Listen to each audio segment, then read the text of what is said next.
pretty amazing because it talks about how I have to see if they have me, by the way. The drug use. But anyway, what's good about this one is I think I'd like some tea. then later on, it's about the tattooing. It's called social conforming, to see who's conforming, who's not, right? The tattooing is social conforming, because even lobotomy is a sign of that. Also, there is some things I wonder about the Lord is that in this is that he's trapped too. He is trapped in the same situation because he has to return. He's not escape to go on to heaven. He has to come back and complete some mission, right? A mission of what, right? Everybody should have been saved the first time. So he's got to come back and do some more stuff, right? So I feel sorry for the Lord because he may have been trapped in this whole situation as well, right? With the false father, God, and this and that, and got, lightning in the sky and stuff, right? But anyway, I'm not going to judge that, but see, even he was trapped. It's possible that the Lord was trapped in the same system as us. The same damn thing. That's what blows my mind. Like I said, because the whole story is kind of weird where he comes back and he avenges us. Well, are you avenging for yourself or the people? Or, who are you avenging for, right? Everybody should have got the exit door the first time. How many times is it, is there more schooling that these people go up? No, right? And I also had a thought between those lost souls. Those souls might be lost because they're not stuck. They're stuck between the heavens. They're still attracted to some of the material things, the things that we say are not complete or this and that. But it's deeper than that because maybe they don't want to be recycled and they don't know where to go. So they're stuck in there in the la-la land, won't go in the lights because they don't know the true way, right? They're stuck, right? Like Princess Diana and some of these other ones, that they're stuck in this prison realm. They never were able to move on. So, and prisoner is also, it's a pris-oner, right? A prison for just one-er. So that's what scares me. Then I just broke it down just so you can see I'm doing these things. Pris-oner. So it's a pris-oner. So a pris-oner. So they're going to isolate you, bring you down just an individual one-on-one, right? Because it's easier to break you down if they got you, solitary confinement, or they say throw you in the hole. Other terms, was it hole in the war? So like we're in the rabbit hole. And thank goodness there is somebody working on our side, because otherwise the truth, right? And the Lord may be limited in his ability to help us because he might be one of these guys that are stuck in between this whole thing as well. But I'm hoping that he finds a way, unless he has some kind of thing to do here, to move on, out of this prison, okay? But anyway, so, and it says a change of mind because they're trying to change his mind now. It's mindset, right? And, boy, they're filling in every direction with him. He's, in the lobotomy, there's something about the right-hand side of the brain. See, the left-hand side is supposed to be, your left-hand brain if you're using logic, I think is logic and other things, you're analyzing your critical thinker. I think the right side, where they do the lobotomy, is your spirituality, trying to remove that true divine spirit being, stuff like that. See, everybody focuses on just the pineal gland. See, there's so many functions to your body that actually become spiritual, right? We got chakras, we got all these things talking about your whole body is important in this game, probably, right? It's, is your fingers important? Well, the hands and fingers actually are, 10. That's why they have the number 10, because you count your fingers with even with the thumb. Disposable thumb makes you be able to create tools and stuff like that, right? And that some other animals don't have. That allows us to use our brain to make tools as well. Oh my God, something in my eye. Anyway, so there's so much dynamics to see. And there again, because they're trying to find something that fits you, what you like. See, that's the thing about this whole prison barism realm. It'll find something to please you and let you move on. It'll say, does that person like money? Well, then give them money. Or does that person, like us, the truthers, that probably won't happen. But you never know. How many, that's what I'm saying, someone must be working on our side, because how many people get trapped where you get blessed with just money, and I always use money because I hate that analogy. But let's say that you got that beautiful, just gorgeous wife as a male. I'm not trying to be perverted, but I'm trying to show you how the average normie out there, the NPC, gets trapped in the system, is that they got that blessing, or I got that beautiful house now, right? Or I'm in that beautiful spot on the earth, I got that Garden of Eden, which would be kind of cool. I'd like a little island by myself, don't get me wrong. But that's a temporary place. It's going to be when the whole world's crashing around you, right? And you're going to have to, if you want to, they make you very comfortable. Comfort. I'm trying to think of the word in there. Comfort. See, a lot of things can conform, like information, but comforting. I don't know. Maybe there's nothing there. But they're trying to make sure that they appease you to a certain extent to make sure. Now, everybody's going to go through troubles. Don't get me wrong. Every person on this earth has got some kind of issue. Don't care if you're Donald Trump, the Queen of England. Somebody's always had these nasties. It's responses they did and how much they function to get out of the system, also to help other people and to help themselves, right? So there's where it gets tricky, because I'm sorry, chewing gum. That's so rude, but I'll stop doing it. I'm trying to lose some weight and stuff like that, right? Because there you go, the sweets, the ice cream, these things are going to appease that person who loves to eat good food. So they're going to make sure pizza's available, thing like that. So because we think that these things were created out of by demand, somebody came up with pizza. Well, some of that's probably true, but a lot of it is that you don't have options or choices. There's other ways of producing the same thing more healthy and more in line. I've eaten meat. Now, I'm not trying to say you need to be a vegetarian, because that's another thing that's between you, and I do eat meat. So, and certain kinds of meat, just healthy meat, right? Like tuna and stuff like that. So I'm getting distracted. So here's the thing is, it's going to find a way to make sure that those options on those grocery shelves and also in the stores appease you to some extent. Not going to completely satisfy you, but they're going to bring those and introduce those to you, because you only have choices. It's not like you have the real high quality. So many times I go into a store saying, it's got to be the same price for them to do this or have that available. And why isn't that counter space? Why don't they take a little 2-foot section like even Walmart and provide these other options, just 2 feet of the section to make me eat healthier, be happier, this and that.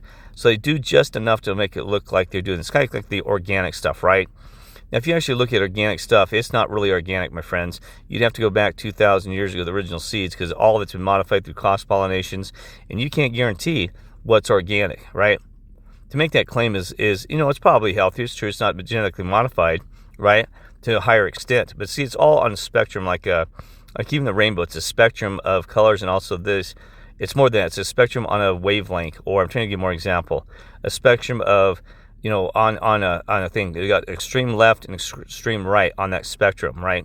So you have the extreme. I'm trying to, I'm using food, which is a terrible analogy. You get extreme organic, where you get that original seed, then you got the extreme artificial, where it's been completely genetically modified, where you can't even recognize that original plant, right? So somewhere they'll put it somewhere where you have those options that you'll have a little bit of that organic, but they're going to pull you more to the right side of that thing with the artificial, right? Because I've seen so many things that's crazy. I've seen bioengineered food, and I refuse to do that bioengineered food, because I have no idea what's going to do to me. And see, that's what's crazy about the system, is that if they label, they think it's okay. It's like everything. If they can get away with it, they put it out there, right? But bioengineered food, are you kidding me? I mean, what the hell does that mean? I mean, what'd you bioengineer? What does it do? And that's the thing is, what about, because you talk about they have to post allergens. What is the allergen of a bioengineered food? What is the allergen of that? I mean, seriously, think about that. We have no idea what that does to your body. And, by the time that you actually develop some kind of disease or something from that bioengineered food, it's already too down the road, right? Or does it impact your brain? Does it cause plugging? There's a thing called mirroring, where, like, even thyroid hormones, you have a mirror where it actually does no function. It looks exactly like a thyroid hormone, but it has the molecular structure that actually blocks the way of your body functioning with that. So you can even replicate things to cause issues, and nobody really is going to notice this, because we do not know what's happening in the background in your food supply, right? I'm not telling you to go out and panic and say, oh my God, I can't eat, and I'm going to have to immediately go to organic, because people spend a ton of dang money trying to eat healthy. Just try to eat as natural as you can in this environment. That's all I can recommend. That's all I know, is do the best you can. And also, because there probably is, there has to be some kind of somebody helping us or something, because these bodies are breaking down, and they say that we actually live younger than we should be, even by nature, that because of the abuse and everything, the chemicals and all the things you can absorb. They came out with a study that said that you have a credit card, almost a plastic that you're eating. I think it was a week, but I don't know if that's hyperinflated. And then also the water supplies. Let's not even talk about the chemtrails. Let's talk about the water supplies. You got plastic that they're finding pieces of plastic now. They call it plasticamite or something, plasticamite. It's going to have its own geological definition, because that's when the plastics in small molecular form combine to larger. And so they're finding on these beaches throughout the world, like Hawaii even, and even some, I think, in Japan, there's reports of this plastic rock that it acts as a glue between the rocks, and it forms into a new formation. okay? Now, see, because all those little particles go into the center of the sea, the ocean, right? And then it pollutes the ocean, okay? So then the ocean gets polluted with all those things, and then eventually it goes, washes back up on the shore, right? Comes back up on the shore. And I just had another analogy of this. I'm going to talk about the heavens in the same analogy. I'm not kidding. This is kind of interesting. So anyway, so we're polluting our world even. Yes, we need to be environmentalists, right? But see, in this show that says that people take on those clubs and get so focused on that it consumes them. See, it's all about a balance, a yin and a yang, in my opinion. But you have to search these truths on your own. That you can be an over extreme environmentalist, but don't go out and trash the neighbor and the neighbor. I mean your neighborhood, which is actually our Earth, or a yellow submarine, like in Beatles. But also, it's about using a balance of, to take care of the dang environment, the animals, and it's coming to balance and harmony. See, because music can be played, and sometimes music has some bad notes and things like that, but the overall score and the overall thing to the music has a beautiful sound. It's a harmony. Everything's in harmony. But you want to make sure the harmony was within frequency and vibration and sound of our souls and our spirit, and that we are divine versus the frequency of negativity at the lower volume level, the lower frequencies, right? The lower vibrations, frequencies, everything. Because as you turn a radio down, the volume down, see, I'm not an expert on this, but I'm studying tests and stuff like that and put these in thoughts. But as you turn that volume down, it becomes more dark bass and stuff. It causes damage, right? And yes, you can do things at a high pitch as well. But think about the damage of rumbling you can cause by really low bass stuff. I mean, shaking things and things breaking and stuff like that. And that's the operation of your society and the people. They're operating at a lower frequency than us. And I'm trying to insult them. We are operating at a higher frequency. But then if you operate at too high a frequency, there's certain pitches where you're going to, see, there's another one I just found out. You're going to pitch something to somebody. I'm putting out a pitch out there. I'm going to pitch it out there to see what happens, to get the reaction. I'm pitching it, right? I'm also a pitcher in baseball and throw a strike or, I'm not really good. I'm sorry. I'm just on a ramble here. I'm on a rampage of voice here, which is kind of cool. But anyway, so a higher frequency, you're going to have where you can, it's so high pitch that it breaks glass and champagne glasses and stuff like that, right? And everything has a frequency that crashes them, right? And that's what we got to keep in mind. So you got to have that balance again. How high frequency do we go? I don't know, right? Because, and I'm just using analogy because sound frequency could probably be a spiritual, but there's probably the same thing that if you become too climb close to the sun. Remember the little terminology that said you flow too close to the sun, you get burnt. So there's probably a thing where if you get overly spiritual, you've exited where you're not operating in this road in balance between this material and spiritual world as well, right? So you got to have that balance of don't be a champagne glass with frequency, and also don't be the low bass. So we got to kind of come and operate that again in the yin yang and the balance of the frequency and the harmony, right? That's the best I can guess. Okay. Now back to the analogy that I was going to talk about the ocean. So all this pollutant, all this world Earth, picture that like the heavens, or a collection of souls and divine spirits and all these great people that are getting along, whatever form that they may be in light or whatever. They're in the ocean, not us fish, but they're all that gathered into these heavens, right? So they all moved into this heavens, okay? Now, some of that pollution's coming. Some people are polluted. Not trying to insult them. The souls and spirits have not become divine. They're polluted. So they pollute the ocean. At first, the heavens would be fine. It's in balance. But then pretty soon, you've overpolluted the ocean again. And guess what? And then all of a sudden, they're coming out of causing damage to heaven. So, maybe there's an ejection process where they're coming back to Earth or whatever, and they're polluting the material of the beaches. Like I said, in Japan or Hawaii, we got this plastic. I'm not calling people plastic, but I'm trying to put the analogy that they're causing this ruckus and issues. So they come back and they cause issues because they're moving away back from the heavens as they're ejected from the spiritual realm. They're coming back and they become part of that material again and cause this to become junk, right?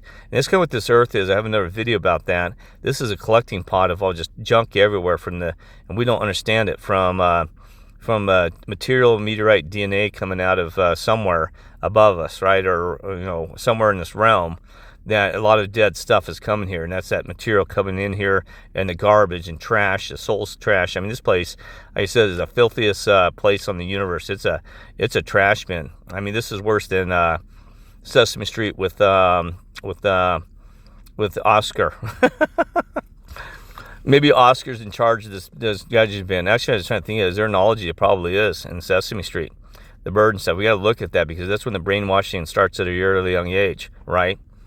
And see, so that's going to be, I'm going to look at that now that I think about that. It sounds crazy, everything's spin, but like I said, be careful. You can spend your entire lifetime. I guarantee you, I could study Sesame Street and find a million things that would describe our situation or conspiracy or this and that, and find some stuff in Sesame Street. We ought to know the subliminal messages in Sesame Street. We found that, right?